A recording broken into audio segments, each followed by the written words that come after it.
Welcome back to Bible and Blues, and today we're doing Acts 22. We're going to find out what it was that Paul said when they arrested him in Jerusalem. And notice we've gone feudal Japan here, which is, I've always liked the Japanese feudal history, even though I would have hated living in it. I've always thought it looked neat. But we're going to go through this world. It's not a very big world, so we'll go through it fairly quickly today. But first things first, let's read Acts 22, and please like, share, and subscribe so that others, the algorithm picks it up and says, hey, people like this stuff. I think we do it kind of cool. I think it's kind of neat, kind of weird, kind of, the avatar, the different worlds. Some of them are Christ-based, some of them are not. This is not what you would consider a Christ-based one. However, that doesn't mean they're we'll get into that later. Okay. Now I'm babbling. We'll cut that out. Cut there. So Acts 22. Brothers and fathers, listen now to my defense. When they heard him speak to them in Aramaic, they became very quiet. Then Paul said, I am a Jew, born in Tarsus of Cilicia, but brought up in this city. I studied under Gamaliel and was thoroughly trained in the law of our ancestors. I was just as zealous for God as any of you are today. I persecuted the followers of this way to their death, arresting both men and women and throwing them into prison. As the high priest and all the council can to themselves testify, I even obtained letters from them to their associates in Damascus and went there to bring these people as prisoners to Jerusalem to be punished. About noon, as I came near Damascus, suddenly a very bright light from heaven flashed around me. I fell to the ground and heard a voice say to me, Saul, Saul, why do you persecute me? Who are you, Lord? I asked. I am Jesus of Nazareth, whom you are persecuting, he replied. My companions saw the light, but they did not understand the voice of him who was speaking to me. What shall I do, Lord? I asked. Get up, the Lord said, and go into Damascus. There you will be told all that you have been assigned to do. My companions led me by the hand into Damascus because the brilliance of the light had blinded me. A man named Ananias came to see me. He was a devout observer of the law and highly respected by all the Jews living there. He stood beside me and said, Brother Saul, receive your sight. At that very moment, I was able to see him. Then he said, the God of our ancestors has chosen you to know his will and to see the righteous one and to hear words from his mouth. You will be his witness to all people of what you have seen and heard. And now what are you waiting for? Get up, be baptized, and wash your sins away, calling on his name. When I returned to Jerusalem and was praying at the temple, I fell into a trance and saw the Lord speak to me. Quick, he said, leave Jerusalem immediately, because the people here will not accept your testimony about me. Lord, I replied, these people know that I went from one synagogue to another to imprison and beat those who believe in you. And when the blood of your martyr Stephen was shed, I stood there giving my approval and guarding the clothes of those who were killing him. Then the Lord said to me, Go, I will send you far away to the Gentiles. The crowd listened to Paul until he said this. They raised their voices and shouted, Rid the earth of him. He's not fit to live. As they were shouting and throwing off their cloaks and flinging dust into the air, the commander ordered that Paul be taken to the barracks. He directed that he be flogged and interrogated in order to find out why the people were shouting at him like this. As they stretched him out to flog him, Paul said to the centurion standing there, Is it illegal for you to flog a Roman citizen who has not even been found guilty? When the centurion heard this, he went to the commander and reported it. What are you going to do? This man's a Roman citizen. The commander went to Paul and asked, Tell me, are you a Roman citizen? Yes, I am, he answered. Then the commander said, I had to pay a lot of money for my citizenship, but I was born a citizen, Paul replied. Those who were about to interrogate him withdrew immediately. The commander himself was alarmed when he realized that he had put Paul, a Roman citizen, in chains. The commander wanted to find out exactly why Paul was being accused by the Jews. So the next day he released him and ordered the chief priests and all the members of the Sanhedrin to assemble. Then he brought Paul and had him stand before them. Here ends the reading of the Lord. Thanks be to God. Wow. So here's Paul actually giving his story, the story as he saw it, as it happened to him. You know, we read previously that, you know, about the road to Damascus, and kind of in a third party kind of way.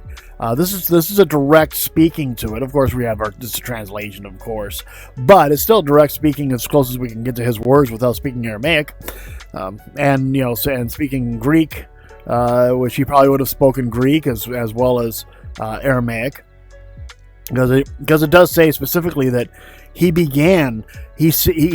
spoke to the crowds in Aramaic, and that's kind of a way of things of getting them to listen to him, because only the Jews spoke in Aramaic. And then later on, he would have been speaking in Greek, which was a whole nother thing. So he was really throwing them all over, all these curveballs, which is kind of neat. We know it doesn't end well in the end. However, the whole idea of he's just kind of taking the powers and kind of knocking them down.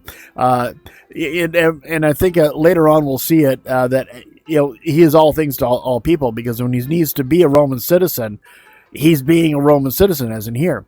To be, as a Jew, at the beginning, when he's talking to the people, he's acting in his capacity as a Jew. He is all things to all people, and he kind of changes the theory behind it based on who he's with and the end result that he needs. In this case, he needs to be set free. Not be flogged. That would be wonderful. Not be flogged. He's being stretched out to be flogged. And it wasn't legal for them to do this to a Roman citizen. They could do it to the Jews, but they couldn't just, flog a Roman citizen. The fact that he was born a Roman citizen has gave him some power here. So being able to do that really helped him in this particular circumstance. So this is, but this is really cool. Actually hearing his story from him, is actually really cool. Is that the fact that when I returned to Jerusalem, was praying in the temple, I fell into a trance, and the Lord was speaking to him, and that's so crazy. So anyway, I hope you really liked it. Be sure to like, share, and subscribe. Make a comment down below. Tell me what you think about what Paul was going through in this time, because it wasn't an easy time for him. So let's go ahead and do a quick walk around here. Turn this thing around. You see, they they made the clouds kind of neat. It's a mostly cloudy day. Not overcast, but cloudy. And they made it a winter scene. So that's why the trees are bare. This building's right out here in like this, and I don't know. This is just I think it's supposed to be water in here. This is kind of what it looks like. So let's take that, and we'll just kind of. Here are your giving people thanks here for the building this. Those promoters, there's a team that actually built this. So if you speak Japanese, by all means, right here, go ahead and pause it and read it. I don't read their writing at all. Just because I like the stuff doesn't mean I've had time to study it. So, but give them credit where credit's due. So we're going to continue on here. Like I said, they did it in winter, so you see kind of piles of snow here and there. There are other worlds. They do have a couple others here I haven't really looked at. I'd like to check out the feudal hangout there, right there. Because let me put that right in the middle there. There we go. I'd like to check out that one at some point in time, so we might go there at some point.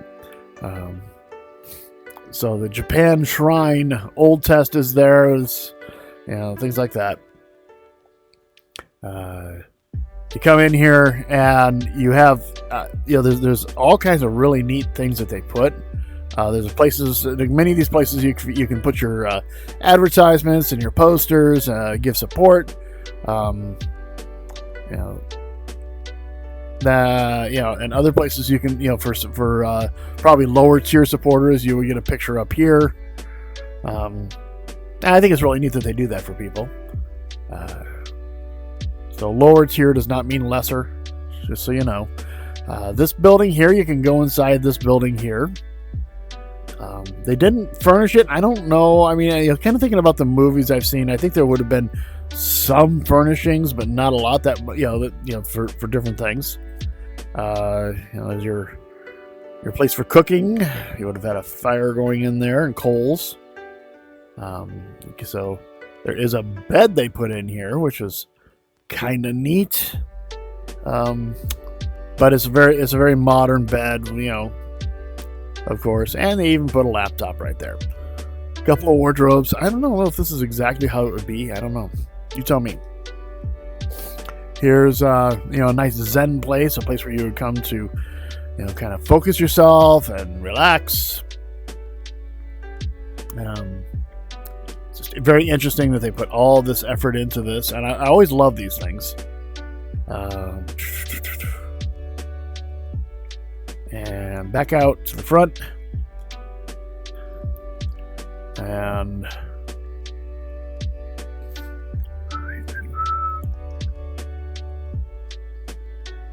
so, yep. More trees with no leaves. Not surprising again, because there would have been, it would have been like that. It definitely would have been like that. I wonder if I can get in there somehow. I don't know. Let's see. First off, I'm going to go like this and see if I can just, I can get the camera through it. Just another yard. Looks like they put all that in there, even though I don't know if there's a way to get there or not. I wonder if there is. There is not necessarily a way. There's doors that they put in, but, I can't open them at all, but I can shove the camera through so you can just see the yard. This is the back of the building. It's a shrine. This would have been a place for prayer, I assume. And I can't get in. Can I get inside? I can't. No, I can't get inside this building here. But I can, shove the camera through. Because this box is in the way. They put this box in the way, so I can't get in there. Yep. Can't do it. That's okay though. So this is the Japan Shrine. Not a shire. It's a shrine. We did a shire before. I think it's pretty cool. I think I love that people do these kind of things. These were done by people from Japan and Korea, which makes it kind of weird. But at the same time, that doesn't mean they didn't honor it. Where was the... it was up here. It was a track list. Okay. So, I didn't actually start any music.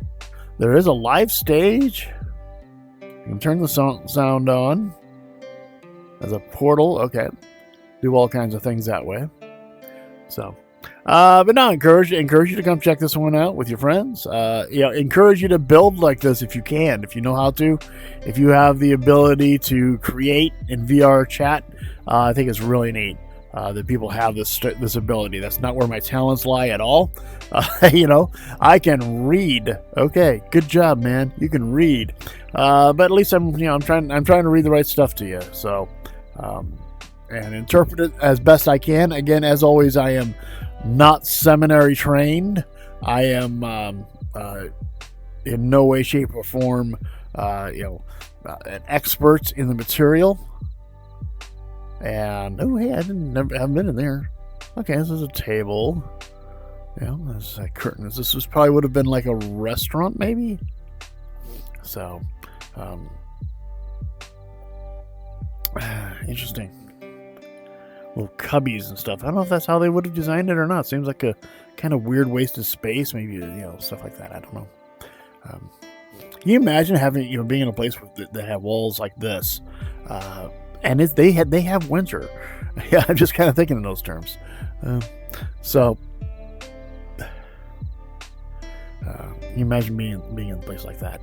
Just the cold that you would feel in the wintertime. Because there was no insulation in the walls. You just put on more clothes and started a fire, which is how it happened for thousands of years for humanity. And now we have. I was without power a couple of weeks ago for 3 days, and it was tough. It was difficult. We are not tooled for that. We don't have the setup for that. We don't understand a lot of the things that are. But they just had, this is just how it was for them. And this is what they understood. So anyway, be sure to check it out. Thanks a lot. Appreciate your time spent delving into, what was going on with Paul. And I hope you really enjoyed it. I hope you enjoyed our little tour of the Japan Shrine in VRChat. I think it's really cool, and please be sure to like, share, subscribe, comment down below, and say, hey man, hey Liv, just stop babbling so much. I don't think it'll happen, but I think you should probably say it. So, hey, thanks a lot. Bye.